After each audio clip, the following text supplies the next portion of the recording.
Assalamualaikum warahmatullahi wabarakatuh. Nama saya Sylvia Yuliani Ningrum, NIM 1915036124. Nah, pertama-tama saya akan memperkenalkan nama-nama yang ada di kelompok saya. Yang pertama ada Ayu Pujiastuti, yang kedua ada Eka Retno, dan keempat ada Dewi Christine, kelima ada Denis Christian, dan keenam ada Harsandi. Nah, di sini saya akan menjelaskan apa itu cybercrime. Nah, ada tiga yang saya masukkan di dalam penjelasan di sini. Yang pertama ada menurut Widodo 2011, pengertian cybercrime adalah semua kegiatan individu atau kelompok yang memakai jaringan komputer sebagai sarana melakukan kejahatan atau menjadikan komputer sebagai sasaran kejahatan.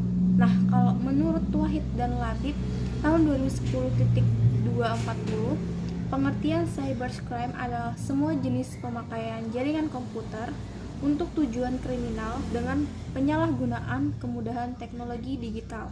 Nah, kalau menurut OECD, kejahatan dunia maya atau cybercrime adalah semua akses ilegal terhadap suatu transmisi data, yang artinya semua kegiatan yang tidak sah dalam suatu sistem komputer termasuk suatu tindakan kejahatan.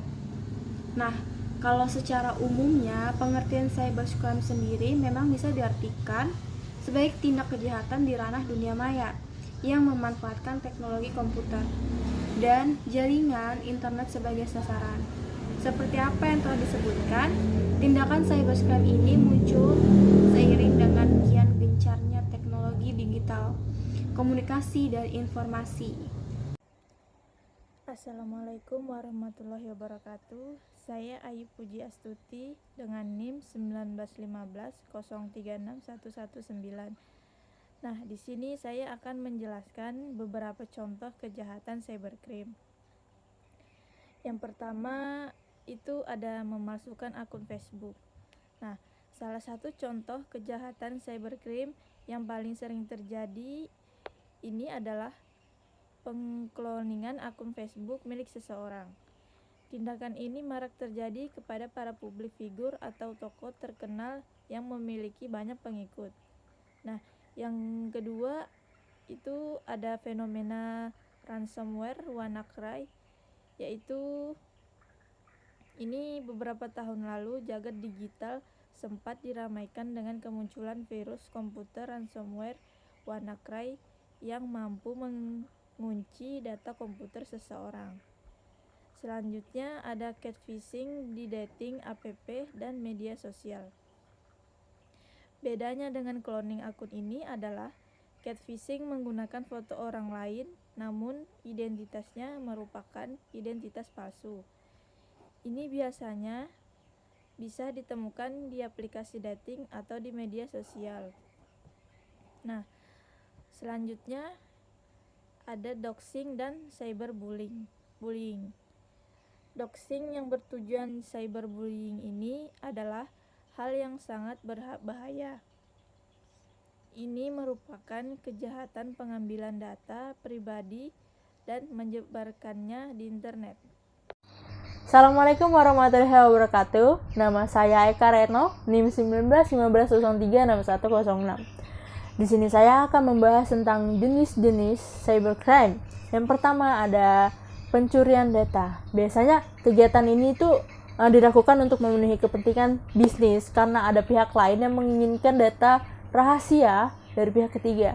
Yang kedua ada cyber terorisme. Aktivitas ini seringkali mengancam keselamatan warga negara atau bahkan pihak-pihak yang terlibat yang mengatur jalannya pemerintahan, seperti teroris pada umumnya. Yang ketiga ada hacking. Hacking ini adalah peretasan tindakan jahat yang sering dilakukan oleh programmer profesional, biasanya secara khusus menargetkan kelemahan atau celah dalam sistem keamanan untuk keuntungan materi atau kepuasan pribadi. Yang keempat ada carding. Carding ini adalah istilah yang digunakan untuk menggambarkan penyalahgunaan informasi kartu kredit orang lain. Carding ini biasanya menggunakan akses kartu kredit orang lain untuk berbelanja online. Kemudian barang-barang gratis ini yang dibeli tadi menggunakan kartu kredit orang lain dijual kembali dengan harga terjangkau untuk mendapatkan uang. Yang kelima ada defunction. Defunction ini adalah aktivitas kriminal online yang paling ringan. Biasanya para pelaku perusak biasanya itu menargetkan situs web yang non-profit, situs seperti situs web pemerintahan, sekolah, atau universitas. Biasanya serangannya itu hanya mengubah tampilan visual situs web atau halaman webnya. Yang keenam ini ada cybersquatting. Cybersquatting ini adalah tindakan mencuri nama domain.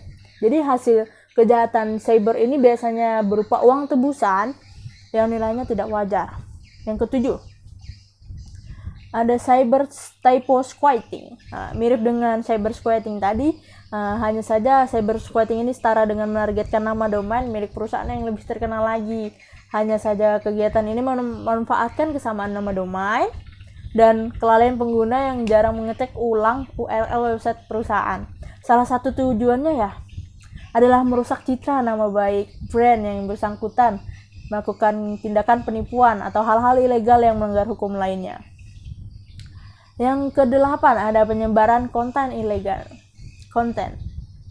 Jadi yang bertentangan dengan hukum adalah kasus kejahatan umum dunia maya yang paling umum, karena kegiatan ini biasanya melibatkan tokoh atau konten terkenal yang menimbulkan kontroversi. Beberapa contoh konten ilegal di bidang kejahatan dunia maya itu seperti video porno, penjualan senjata api ilegal, jual beli narkoba, dan lain-lain. Yang terakhir, ada malware. Malware ini perangkat lunak yang diciptakan untuk menyusup atau merusak sistem komputer. Jadi, kita harus berhati-hati lagi jika tidak ingin komputer atau website kita bermasalah.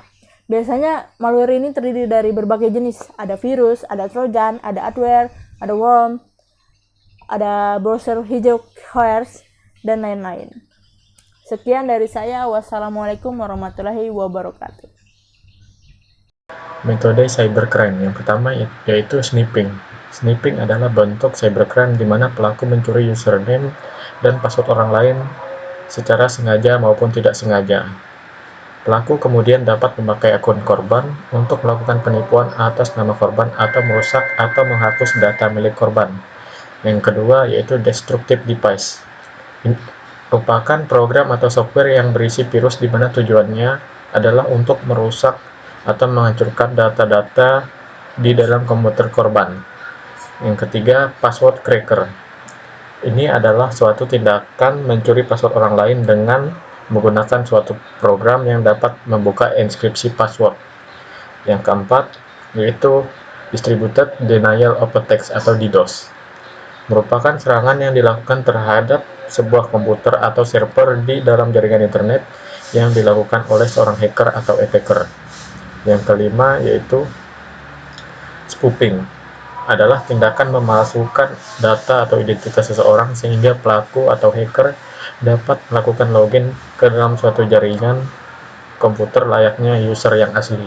Assalamualaikum warahmatullahi wabarakatuh. Saya Arsandi. Saya akan melanjutkan presentasi teman saya itu Denis. Yang selanjutnya itu cara penanggulangan cybercrime. Cara penanggulangan cybercrime ini ada 3, yaitu pertama, membuat undang-undang, kedua, membentuk lembaga penanganan khusus, ketiga, memperkuat sistem. Nah, yang pertama ini membuat undang-undang. Maraknya cybercrime yang ada di Indonesia maupun di dunia, kita ambil contoh di Indonesia aja, banyak terjadi pembobolan akun. Jadi, pemerintah harus lebih cepat membuat undang-undang agar pelaku cybercrime ini bisa terjerat pasal dan dapat hukuman. Nah, untuk kedua, membentuk lembaga penanganan khusus. Nah, ini bisa saja lembaga penanganan khusus ini bisa kita jadikan lembaga seperti misal kepolisian, membuat lembaga untuk menampung suara-suara korban yang kena cybercrime dan bisa menangkap pelaku-pelaku cybercrime. Yang ketiga, memperkuat sistem.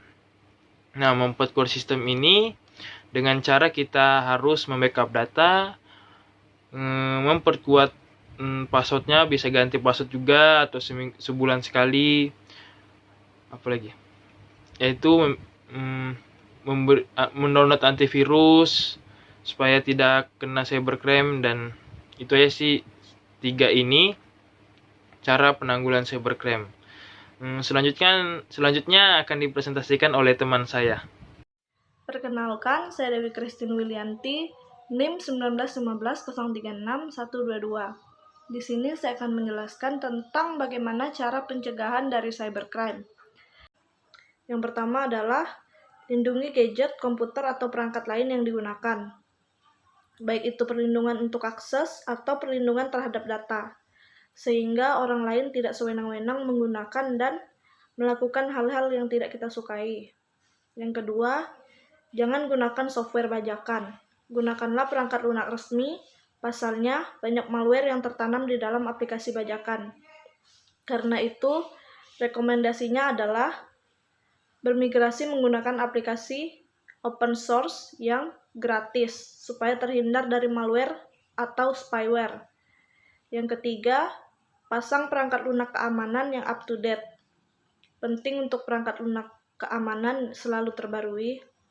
Hal itu akan memberikan redefinisi ancaman kejahatan cyber dan virus yang belum terdeteksi dalam versi security software sebelumnya. Yang keempat, menggunakan data encryption, misalnya seperti Wi-Fi Protect Access 2 atau WPA2 dan lain-lain pada jaringan lokal seperti LAN atau nirkabel di kantor atau rumah, sehingga komunikasi teks yang jelas tidak bisa disadap dan bisa mencegah akses yang tidak sah. Yang kelima, selalu miliki sikap waspada. Waspada itu sangat perlu. Jangan langsung percaya dengan setiap email, telepon, website, dan segala iklan yang bertebaran di internet. Memang kejahatannya dilakukan di dunia maya, tapi di dunia nyata semua akibat tidak bisa diputar balik. Yang keenam, selalu periksa data bank dan data kartu kredit secara teratur. Sekarang ini banyak data transaksi bank dikirim melalui email. Oleh karena itu, tidak ada salahnya untuk memeriksa transaksi secara teratur. Ini dilakukan supaya bisa dengan cepat mengetahui apa ada transaksi yang tidak benar. Jika menggunakan kartu kredit, bisa langsung menghubungi bank dan memblokirnya. Bisa juga mengajukan keluhan kepada bank supaya transaksi dibatalkan. Yang ketujuh, rajin mengganti kata sandi. Jangan malas untuk mengganti kata sandi akun-akun yang penting secara berkala. Tapi pastikan untuk menggunakan kombinasi karakter huruf, angka, dan atau simbol yang rumit supaya tidak mudah dijebol. Yang kedelapan, backup data-data secara rutin. Sebaiknya pengguna memiliki salinan dokumen pribadi, baik itu dokumen seperti musik, foto, video, atau yang lainnya. Ini dilakukan supaya data tetap selamat jika sewaktu-waktu ada pencurian data atau kesalahan dalam sistem perangkat yang digunakan. Yang kesembilan, jangan sembarangan membagikan informasi pribadi. Jaga supaya informasi pribadi tidak jatuh ke tangan yang nakal dan salah. Jika tidak terlalu penting-penting sekali, lebih baik jangan dimasukkan data-data pribadi yang penting ke dalam media sosial. Yang ke-10, abaikan lampiran surat elektronik dan URL yang terindikasi mencurigakan. Selain mengabaikan lampiran email dan URL atau alamat web yang mencurigakan, jangan hiraukan juga postingan-postingan aneh yang banyak bergentayangan di media sosial. Kecerobohan cuma akan merugikan diri sendiri. Yang ke-11, jangan langsung tergiur, gunakan waktu untuk berpikir panjang dan matang.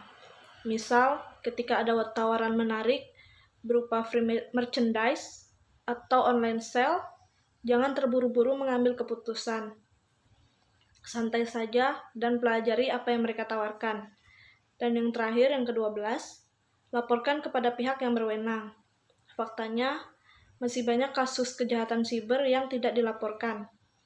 Tapi mulai sekarang jangan ragu untuk melaporkannya kepada pihak yang berwenang, khususnya untuk hal-hal yang berkaitan dengan eksploitasi seksual, pemerasan, penindasan, dan pencurian identitas.